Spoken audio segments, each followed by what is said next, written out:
I always trusted Emily. Not in a vague, I hope she's loyal kind of way. I mean real trust. The kind where you hand someone the keys to your apartment, your bank account, your future, and you don't flinch. We met in college. I was a broke philosophy major, and she was this bright-eyed psych student who always carried too many notebooks and laughed at all the wrong moments in horror films. We've been married for 6 years, and for 6 years I never once had a reason to doubt her. Until last Tuesday. It started with something stupid. She left for a weekend retreat with some old college friends, just the girls, she said, and forgot to pack her anxiety meds. I noticed the little amber bottle still sitting on the kitchen counter, labeled Emily R. Harper, 25 milligram. I figured I'd surprise her by driving up and dropping it off. Only, when I called her hotel, they said no one under that name had checked in. I tried her cell voicemail. Maybe she was under a friend's name. I told myself it was nothing. I even convinced myself not to spiral. But then, that night, I found the journal. It was tucked behind some sweaters in her closet. Leather-bound, thick, and surprisingly heavy. I'd never seen it before. Now, I'm not proud of what I did next, but something in me said, open it. The first page hit me like a slap. Rule 1. If I ever die, destroy this. My stomach dropped. The handwriting was hers. Neat, slanted slightly right, just like the grocery list she used to leave me on the fridge. The next few entries were harmless. Dreams, thoughts, a weird theory about people having emotional fingerprints. But then I hit a page dated just 3 weeks ago. He still doesn't know. He can't know. He loves me too much. If he found out what I did, what I'm still doing, it would break him. I read that sentence 10 times. What was she doing? I should have stopped there. I should have shut the damn thing and burned it like she wanted. But I didn't, because when someone you love writes something like that, your mind turns toxic. You have to know more, even if it kills you. The next entry was worse. It's getting harder to lie to him. Every day, he looks at me like I'm still the same girl. But I'm not. Not after what happened with Graham. I thought I buried that part of myself, the version that needed that kind of attention. But it's still there. And he feeds it in ways I didn't expect. Asterisk. Graham? I didn't know a Graham. I scrolled through my mental Rolodex friends, co-workers, exes. No one named Graham had ever come up. Was she seeing someone? Number Emily wasn't like that. She wasn't a liar. She wasn't a cheater. Except according to her own handwriting, maybe she was. I slammed the journal shut and sat there on the closet floor, breathing like I'd just run a mile. And then something clicked. There was a Graham. Graham Whitlock. He was her patient. Emily worked part-time as a therapist out of our guest room virtual sessions mostly. She mentioned the name once, months ago, in a throwaway sentence. Graham's making progress, she said. But therapists don't date patients, right? That night, I barely slept. She texted me from an unknown number. Hey babe, lost my phone charger, all good here, love you. Normal. Casual, but now everything felt fake. The smiley face at the end? That used to mean love. Now it felt like a deflection. The next morning, I did something desperate. I opened her laptop. Yeah, I know privacy, boundaries, betrayal, but at this point, the glass had already cracked. I just wanted to know how deep the fracture ran. She had her session notes saved in a folder labeled Client Logs. Password protected, of course. Tried our anniversary date, didn't work. Tried her dog's name. Bingo. Inside, each client had a folder. Some were just notes. Others had recordings. And there, near the bottom, Graham. Whitlock. MP4. The second I clicked on Graham, Whitlock, MP4, I knew I crossed a line. There was no going back after this. The video started with a soft chime and that familiar Zoom grid layout. Emily sat on one side of the screen, hair tied up in a messy bun, glasses low on her nose, notepad in hand. On the other side, Graham. He looked about mid-30s, clean cut, but something in his eyes was off. Too still, too focused. Like he wasn't there to be helped, he was there for something else entirely. Emily spoke first. "Okay, Graham, session 23. How have you been sleeping?" He smiled. It wasn't friendly. "Better, now that I see you again." She gave a half laugh, one I'd never heard before. Nervous, too soft. "Let's focus on your boundaries today, all right?" He leaned in closer to the camera. "I don't want to talk about boundaries. I want to talk about the dream I had last night." Something shifted in her face. She sat up straighter. Was it another recurring one? Number. This one was new. "You were in it." Silence. He continued. "You were wearing that red sweater. The one from session 15. You were standing in the hallway. Just standing there. Smiling. And I was behind you." Emily didn't say a word. She scribbled something in her notebook, but her hand was trembling. I paused the video. My mouth was dry. Session 15. He remembered her outfits, their sessions. What the hell was going on? I hit play again. "And you said something," he continued. "You said, 'He doesn't satisfy me like you do.'" Emily stood up abruptly in the video. The laptop tilted a little. "Graham, that's enough for today." But Graham didn't stop. "I know you think about me when you're with him. I know it, Emily. You can't hide it." She ended the call. The video froze on her face, not angry, not professional, just scared. That fear didn't sit well with me. What did he mean by "when you're with him"? Was he talking about me? I sat there for a long time, just staring, trying to process everything. She had a patient, a disturbed one, clearly who had obsessions about her. That much was obvious. But the diary entries, the things she wrote about still doing something, that wasn't Graham's delusion. That was her confession. And I wasn't even sure what scared me more, that she might be cheating, or that she might be in real danger. I kept digging. There was one more file, a transcript, just a Word doc titled GW, Confession, RTF. I opened it. Client continues to exhibit parasocial behaviors, believes we are in a romantic relationship, states he has been observing me outside of scheduled sessions. Client claims he's seen my husband and knows his schedule, claims he's been in our home. My blood turned to ice. Emily knew. She KNEW he had been watching us. She knew and she didn't tell me. What the hell was she thinking? I slammed the laptop shut. My hands were shaking now. Every shadow in the room looked like a threat. Every creak in the hallway felt like footsteps. Then the front door opened. Emily. She was home early. I tried to act normal. She walked in, dropped her bag, kicked off her shoes. "Hey, babe, I brought Thai." I smiled, nodded, took the food.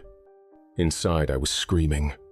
Over dinner, she asked how my weekend was. I asked how hers went. She said, "Chill, just yoga and wine and girl talk." Lies. I nodded and played along. But the moment she stepped away to shower, I went back to the closet. I needed to see more of that journal.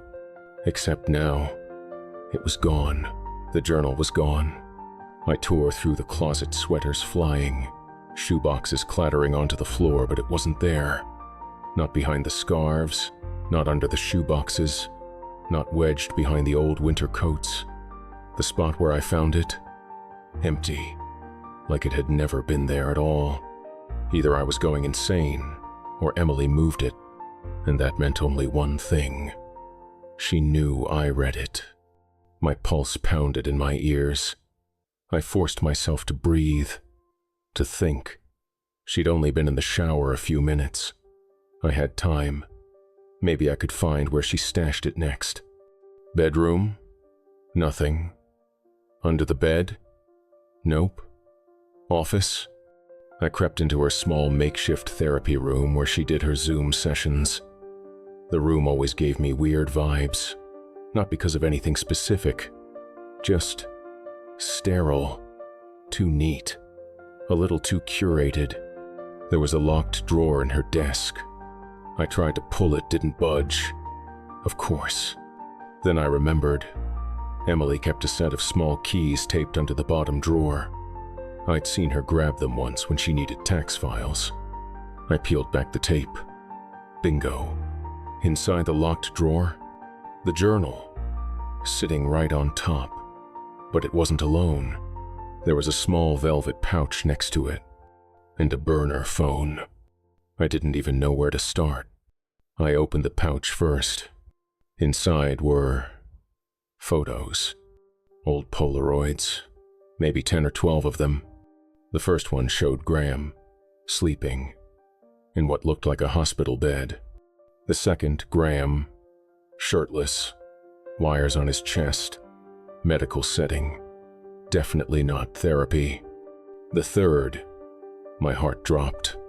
It was me, sleeping, in our bed, from my side, from her side, but I don't remember this photo being taken, ever. The timestamp said 3:41 a.m. A few weeks ago. I flipped to the next photo. Me again, still sleeping, only this time, there was a shadow next to the bed. Not Emily. Too tall, too wide, arms longer than they should have been. I stared at it, goosebumps crawling up my neck. No clear face, just a presence. It looked like it was leaning over me. My mouth went dry. What the hell was that? The burner phone had no lock. Inside, one contact. G. I opened the messages. All deleted, except for one thread. The most recent text was just a few words. He's starting to suspect. Tonight? No response. I scrolled up. The dreams are becoming real again. Emily, stop messaging me here. He doesn't deserve to wake up. Not after what he saw. Emily, we agreed.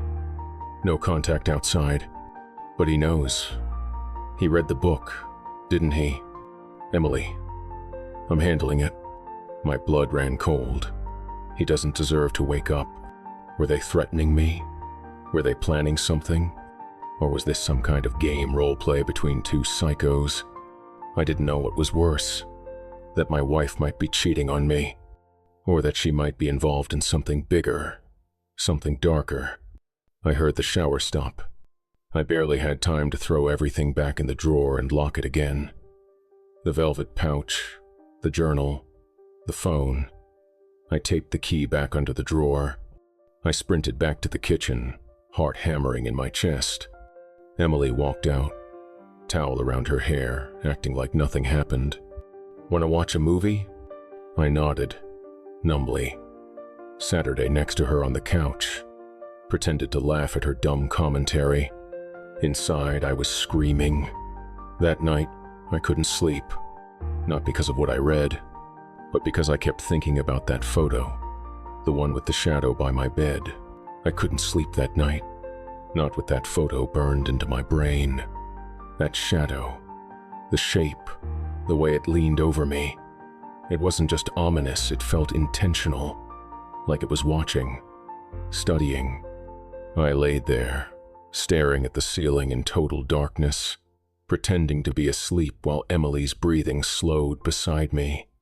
Every noise outside the window twisted in my brain like it meant something. 3:41 a.m. I glanced at the clock. That was the timestamp on the photo. And as if on cue, I heard it. A click. Not loud, not near, but close enough. I sat up, slow and silent. Emily didn't move. still breathing, calm and even. I crept out of bed, heart racing. I didn't know what I was looking for. Just anything. A sign. A sound. I made my way to the hallway. Another click. Coming from the guest room. Her therapy room. The door was cracked. Inside, dim blue light spilled from her laptop. It was open, and someone was on a call. I stepped closer, holding my breath. The screen was black, but I could see the Zoom layout. Someone was connected. No name, just guest. No video, no audio. Then the chat box popped up. Guest, you shouldn't have read the book. I froze. The cursor blinked. Guest, she tried to protect you, but you had to know. Now you're part of it too. I reached to close the laptop. Another message popped up. Guest, look behind you. I spun. Nothing. Empty hallway. But when I turned back, the video was on, and something was on the screen. A man. Or the suggestion of one. Too blurry to see clearly. Like static molded into the shape of a person. No face. Just the impression of a head. Shoulders. Arms. And then it tilted its head. Like it was looking through the screen. Right at me. I slammed the laptop shut. Emily never woke up. Or at least, she pretended not to. I left the next morning. No note. No fight. I just drove. Tried to tell myself I was being crazy, that none of this made sense. But before I hit the highway, I pulled into a gas station and opened the trunk. That velvet pouch? I had taken it. I needed proof. Something real. I went through the Polaroids again, and that's when I noticed something. In every photo of Graham, everyone, there was a mirror somewhere in the background. And in every mirror, the same shadowy figure, the exact same position, same tilt of the head, watching, always watching. It wasn't Graham. It wasn't even about Emily. It was about him, whoever, whatever he was. And now he had seen me. Now he knew I knew. It's been 3 days. I haven't slept. Not really. Every night, I feel like I'm being watched. I caught my reflection in the bathroom mirror yesterday, and for a second, just a flicker, there was a man standing behind me. Tall, featureless, gone in a blink. But I know what I saw. So if you're reading this, if you ever find a leather-bound journal, tucked away where it doesn't belong, and it starts with, "If I ever die, destroy this. Burn it. Right there. Right then." Because the moment you read it, you're not alone anymore, and he starts watching you too.